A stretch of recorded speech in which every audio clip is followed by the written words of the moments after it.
Esta es la pregunta difícil, porque es tan íntima que es casi obscena. Cuando un maestro espiritual que lleva tantos años y décadas practicando el zazen hora tras hora tras hora, se sienta a practicar zen, ¿qué pasa ahí dentro? Bienvenidos, lovers del canal, a un vídeo muy especial porque estamos nada menos que en el templo zen Luz Serena. Hemos sido recibidos por el maestro Dokusho Villalba y estamos participando como podemos en el retiro. Hemos venido también, como sabéis, siempre haciendo vida familiar, así que nos hemos tenido que repartir las ponencias. A la mitad va Mardía y yo me quedo de guardia, y a la otra mitad voy yo y ella se queda con los peques. Así lo estamos haciendo y hemos robado unos minutos para venir a grabar con Dokusho Villalba, como no podía ser de otra manera, porque la convocatoria que se ha realizado aquí en Luz Serena es sobre psicología y espiritualidad. Así que hemos dicho, bueno, pues es el ambiente y el ámbito perfecto. Vamos a preguntarle a Dokusho cómo entiende él este ámbito de la psicología, de la espiritualidad y de las relaciones entre ambas, y quedaos hasta el final porque al final le haremos una pregunta difícil. ¿Qué tal? Nos quedamos en el silencio zen. Lo que más me ha gustado hasta ahora del taller y de este encuentro que estamos teniendo es haber visto a Mardía en posición de soto zen, haciendo el mudra con la espalda recta y meditando. Esto ha sido para mí, me estaba elevando nada más mirarla. Pues vamos a empezar a hablar de este tema, ¿no? De hecho, tú has estado comentando antes sobre el bypass espiritual, las relaciones que hay entre lo psicológico y lo espiritual, y cómo lo espiritual se puede utilizar muchas veces como una trampa, como un escape, como un bypass, para huir precisamente de los aspectos no trabajados de nosotros mismos, de las heridas psicológicas o de los traumas del pasado, y entonces lo espiritual, en vez de en una medicina, por llamarlo así, se puede convertir en un veneno. ¿Es esto posible o piensas que la meditación siempre va a ser beneficiosa? ¿Qué nos puedes decir sobre esto? No, yo pienso que cualquier práctica espiritual es como un cuchillo que puede servir para cortar el pan o puede servir para destripar a alguien, ¿no? O destriparse a sí mismo, ¿no? O sea, la técnica en sí no es garantía de éxito, sino es la actitud con la que se usa la técnica, la meditación o los giros derviches o cualquier otra técnica de acceso a estados superiores de conciencia. Entonces, fijaos que hoy día las técnicas de meditación o las técnicas espirituales de cualquier tradición se pueden encontrar en multitud de libros, tan descritas, por ejemplo, cómo hacer meditación. O sea, hay montones de manuales donde... Pero eso no es suficiente, porque está la transmisión que se llama en el Zen, que es de corazón a corazón, de espíritu a espíritu, de maestro a discípulo. Y lo que se transmite sobre todo es la actitud con la que usar todo eso, ¿no?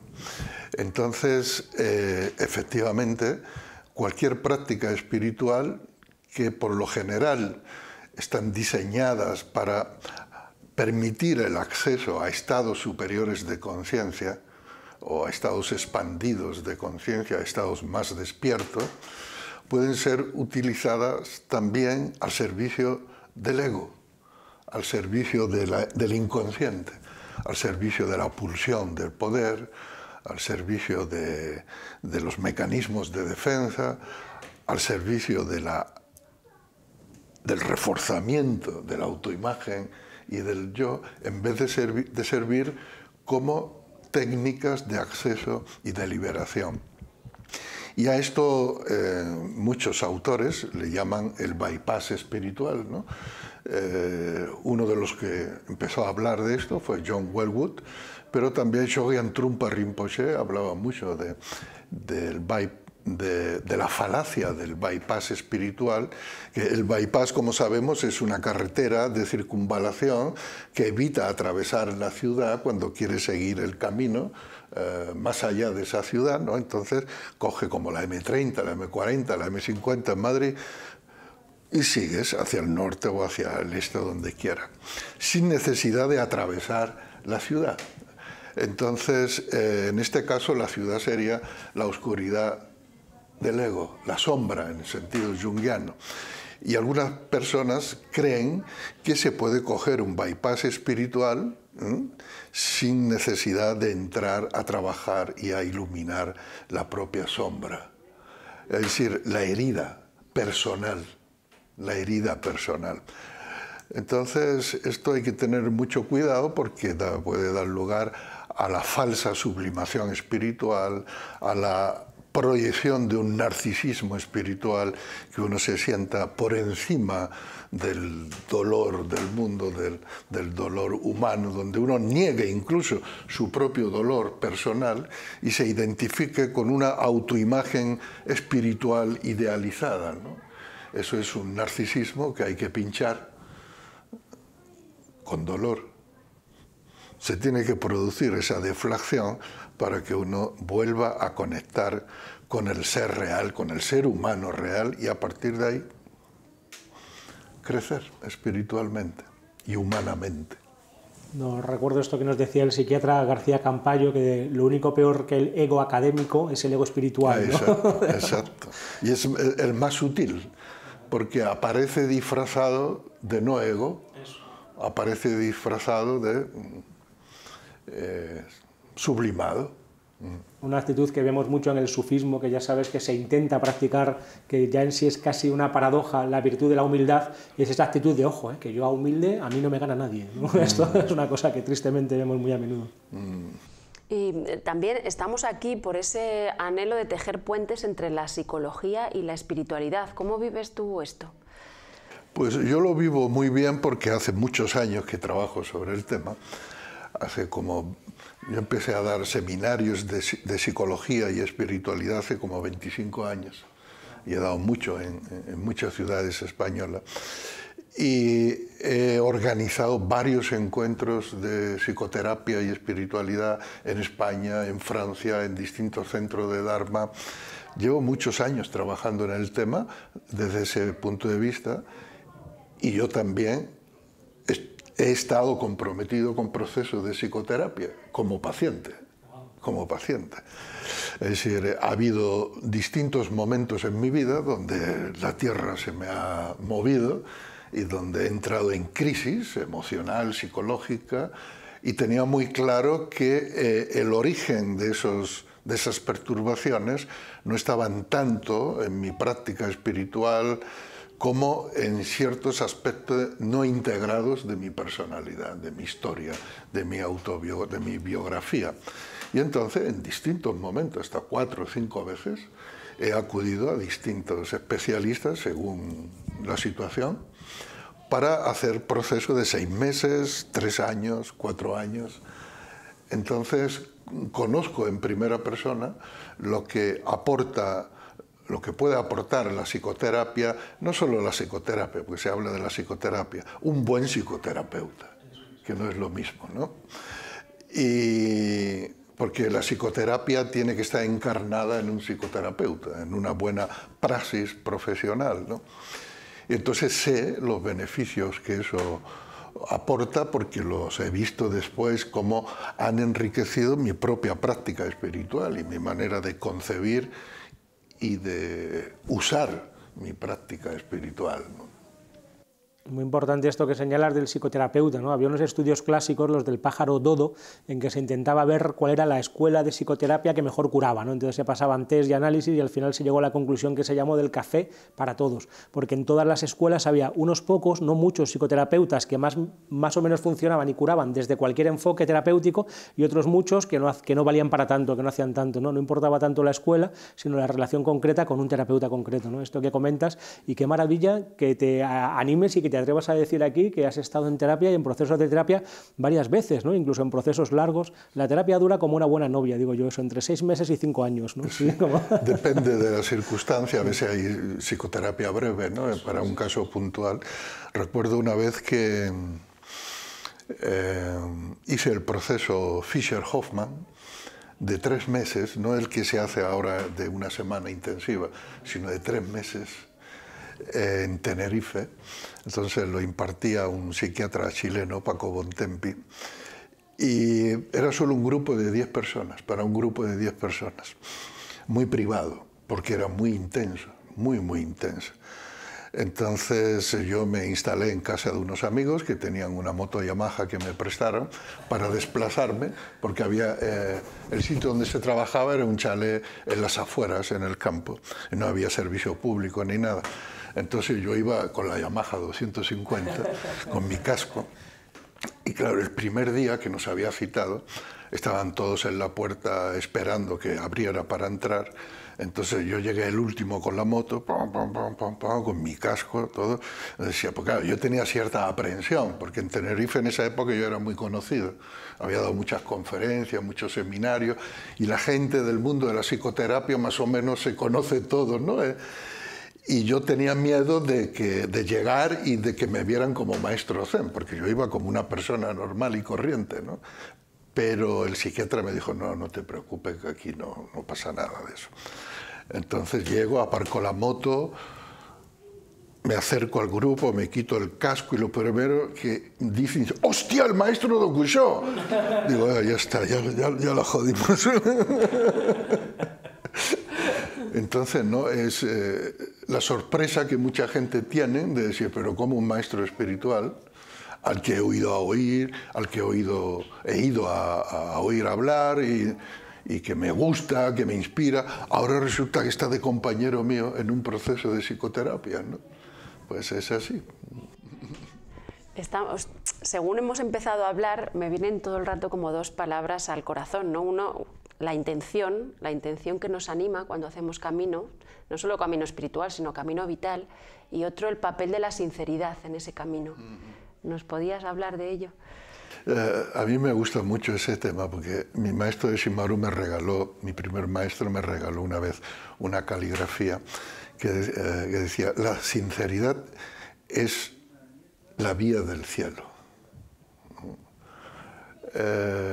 Claro, lo contrario a la sinceridad, ¿qué es? La hipocresía, la falsedad, o el creer que hay que proyectar una determinada imagen, un personaje que es distinto al ser real que tú eres y a lo que tú sientes, ¿no?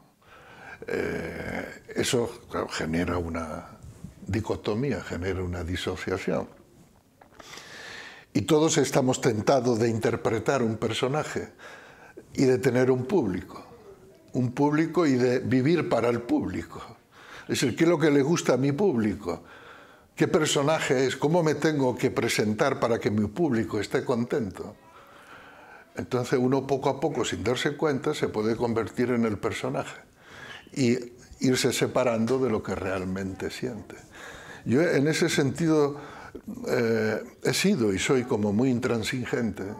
No soy lo que soy y le gusta a quien le guste.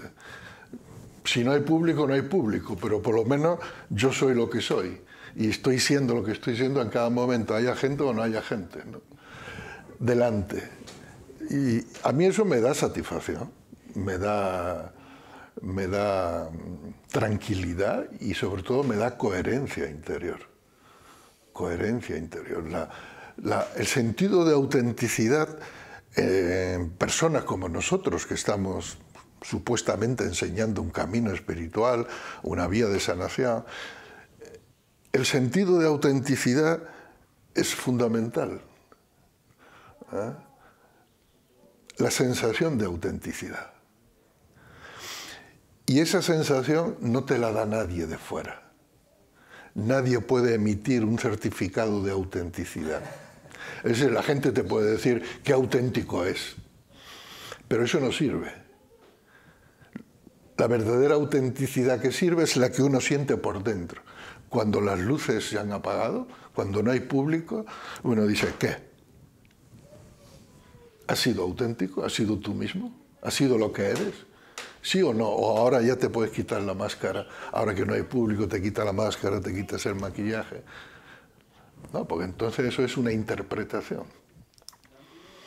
Pero es muy difícil vivir con el corazón abierto y la sinceridad, porque el mundo social no está acostumbrado a eso. El mundo social se basa en una ficción, en una representación continua, ¿no? Y es muy difícil. Y a veces el precio es la soledad. El precio que hay que pagar muchas veces por la autenticidad es la soledad y la ausencia de público. Sí, la soledad del Buda, ¿no? Que es ya algo como mítico y legendario, ¿no? La soledad del Buda. ¿No? El Buda, al ser el más sincero y el más auténtico de los hombres, ¿no? O el más noble de los hombres desde una perspectiva budista, pues al final tiene que acabar como en esa soledad, ¿no? La soledad del Buda. Había un libro, ¿no? ¿De quién era el libro? Se llama La soledad del Buda. Nunca he oído hablar de eso. ¿No? El Buda en su tiempo de vida tuvo una gran comunidad. Sí, sí, yo creo que se refiere a una soledad interior, ¿no? Como a la soledad de un estado que, ¿no? Que en su momento, en su tiempo, pues solamente él encarna, ¿no? O, por decirlo así. Sí, pero yo antes me estaba refiriendo más a la soledad real, o literal, sea, sí. la de que la gente no quiere estar cerca de ti, a lo mejor, porque claro, porque la sinceridad descarnada de uno pone en evidencia el juego hipócrita de otro. Y entonces, mejor no. Sí, ese es uno de nuestros temas también siempre, Mardía y yo, y muchas veces vemos cómo nos gusta la gente que al menos aparentemente y bajo nuestro criterio no va de nada, no lleva como ese personaje, sobre todo en ámbitos espirituales, que es tan fácil ir como eso de maestro, de maestrito, ¿no? ¿Puedo hacer una pregunta personal? Claro. ¿Cómo surge Luz Serena? Sí. Yo recibí la transmisión del Dharma de mi segundo maestro, el venerable Soden Suyu Narita, en 1987. Entonces ya había una comunidad en España con distintos centros, pero no había un lugar como Luz Serena.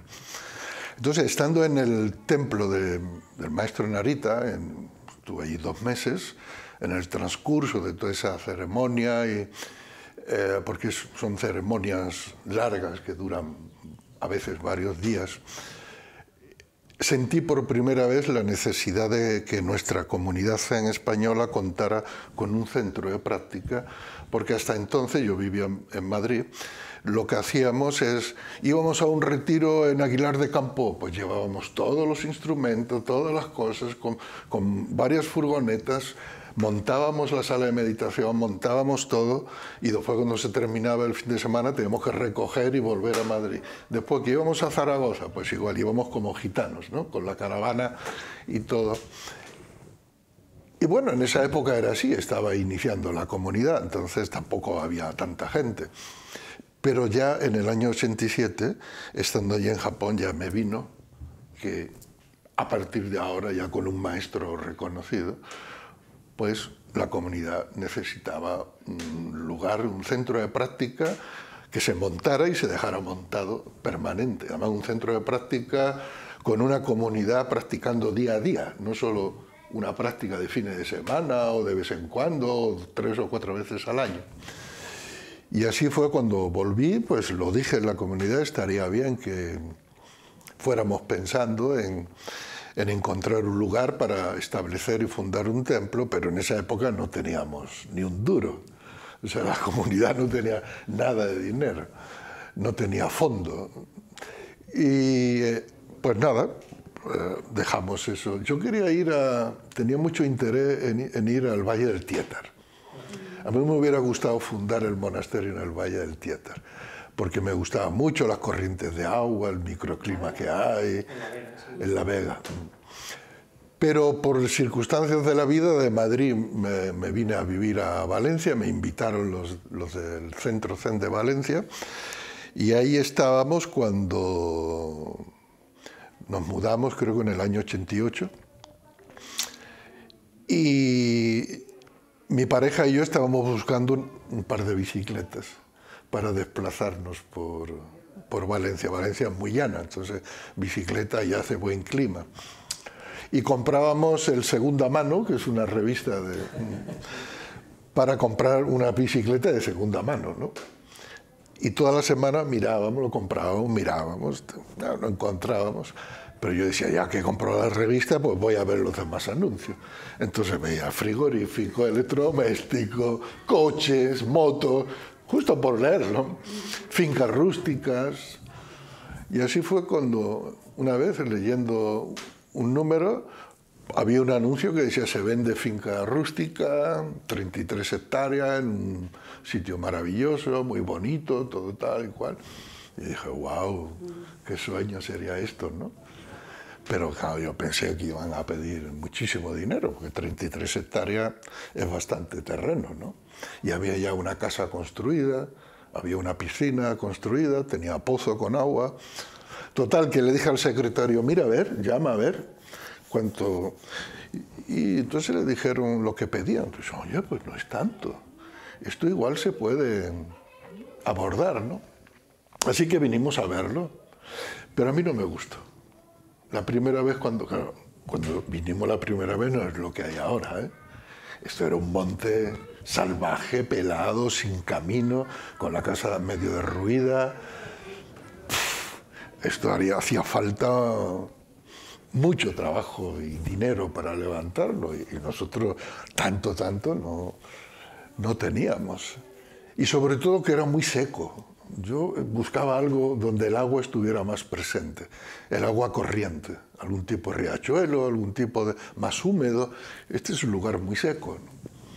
Entonces, cuando vinimos aquí la primera vez, yo dije, a mí no me gusta. Pero el secretario dijo, hombre, ¿cómo que no? Pero este es un sitio precioso, es bonito, y tal, podemos hacer y tal. Yo no lo veo, o sea, yo no lo veo.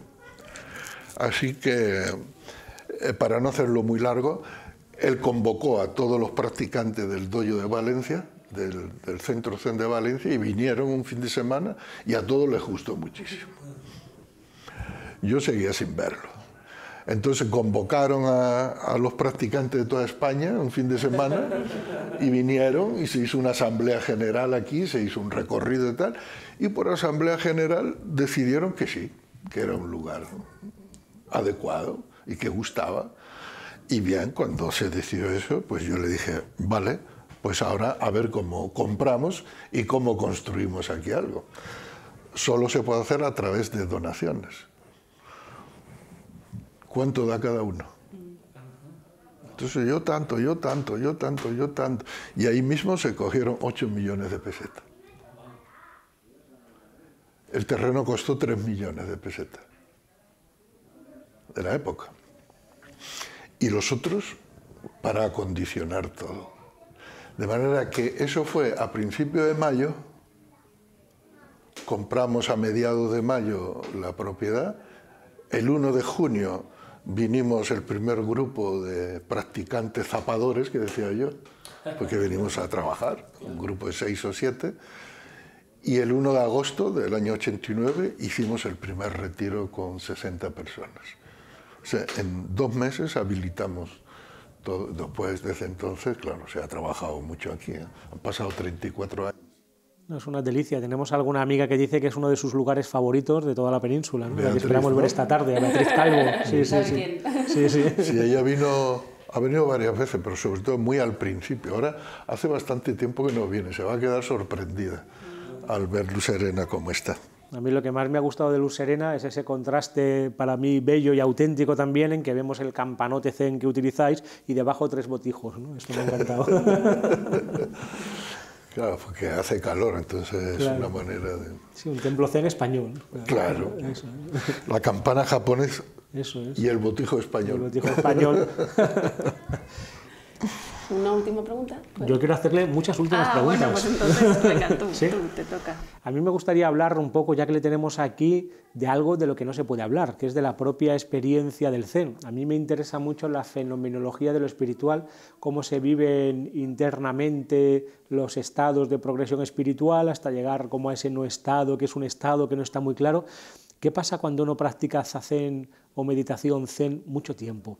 Después de años y años, cuando, por ejemplo, esta es la pregunta difícil, porque es tan íntima que es casi obscena, cuando un maestro espiritual que lleva tantos años y décadas practicando el zazen hora tras hora tras hora, se sienta a practicar zen, ¿qué pasa ahí dentro? Puedes escaparte, ¿eh? No sé yo si sabría decirte algo al respecto, porque en ese momento no hay nadie ahí. Entonces no hay a veces ni siquiera registro de lo que está sucediendo. ¿Tú sabes lo que es el estado de conciencia clara sin contenidos, sin sujeto y sin objeto? Pues algo parecido. Pero para mí lo más interesante de todo, y esto puede resultar paradójico, es ese punto en el que no hay ninguna diferencia entre lo mundano de la vida cotidiana y el estado de profunda absorción durante la meditación.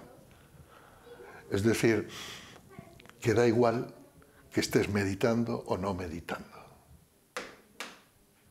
porque estás en un punto que está más allá de lo sagrado y de lo profano, más allá de lo divino y de lo diabólico, más allá de lo material y de lo espiritual.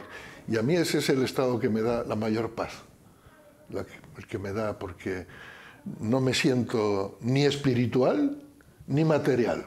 Yo soy una persona que me gusta mucho trabajar físicamente, corporalmente. Habéis visto el jardín.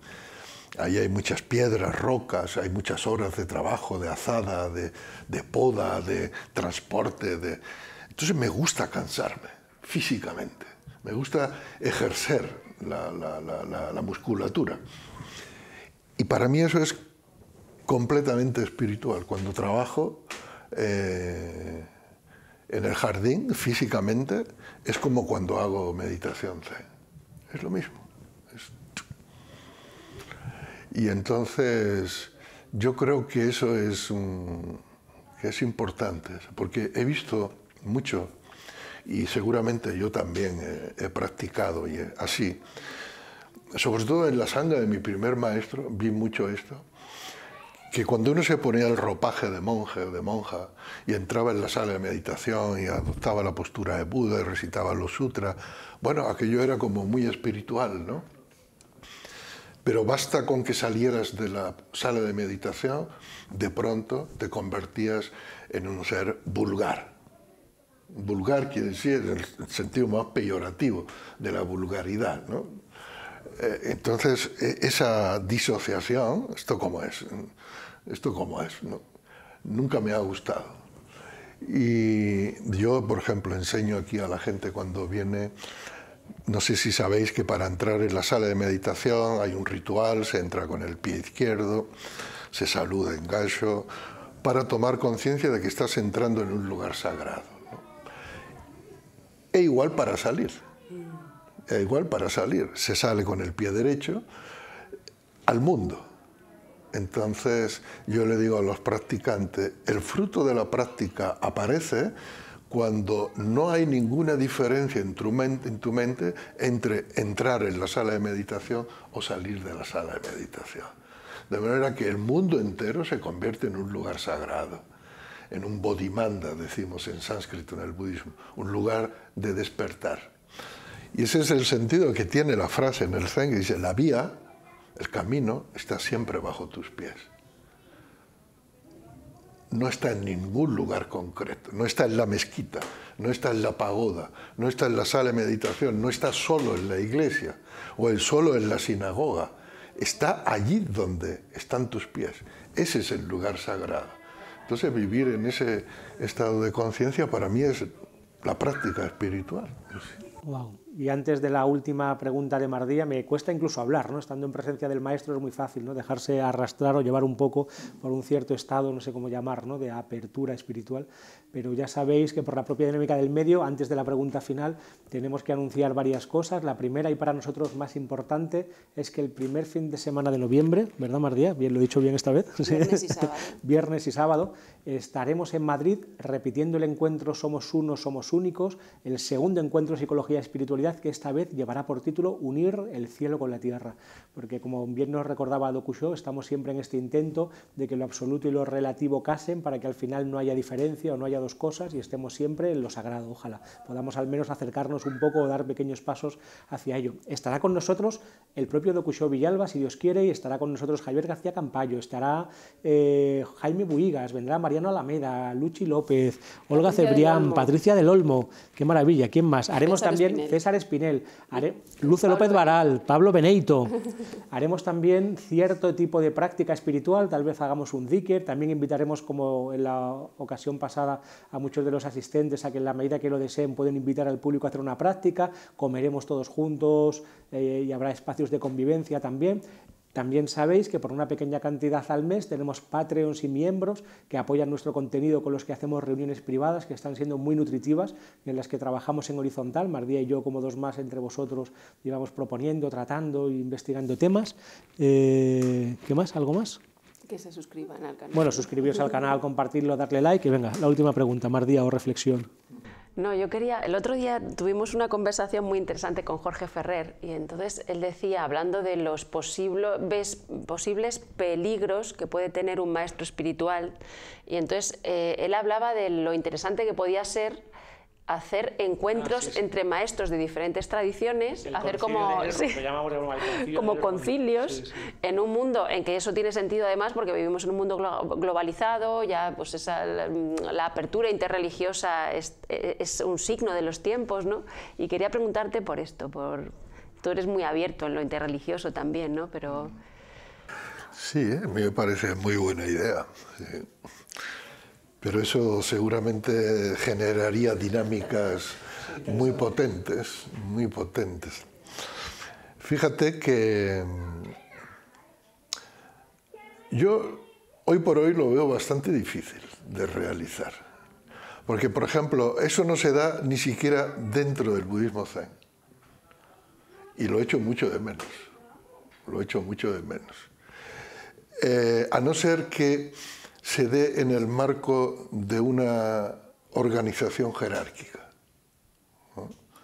Por ejemplo, el budismo zen, Soto Zen japonés, tiene su organización con una sede en Japón, ¿no? En Tokio, que es una escuela con una organización administrativa y todo eso, y yo no estoy ahí dentro, porque cada vez que organizan algo, el principio jerárquico y el principio de colonialismo espiritual desde el punto de vista japonés es tan fuerte que o acatas eso o si no, no tienes lugar ahí. Entonces, darse como se da aquí, por ejemplo, en este encuentro, un encuentro no jerarquizado, donde nadie es más importante que nadie, solo corazones compartiendo, nada más, eso sería bonito. Sin comparaciones, sin competiciones, pero yo eso no lo veo, no lo he visto. Si pudiera darse, está bien. Yo he tenido varios encuentros interreligiosos, por ejemplo, aquí hemos hecho como 3 o 4. Han venido lamas tibetanos, han venido indios lakotas, jefes lakota, han venido swamis hinduistas, han venido sacerdotes católicos. Hemos hecho ritos de cada tradición, ritos, misa, ceremonias tibetanas, ceremonia del fuego, círculo de medicina con los lakota, y todos hemos participado en todo. Eso es bonito, eso es bonito. Pero la sinceridad es importante, si es un encuentro de corazón, porque la mayoría de los encuentros interreligiosos son como diplomáticos. Es como para decir, vamos a reunirnos para demostrarle al mundo de que nos respetamos y tal, pero cada uno se queda en su espacio, en su posición.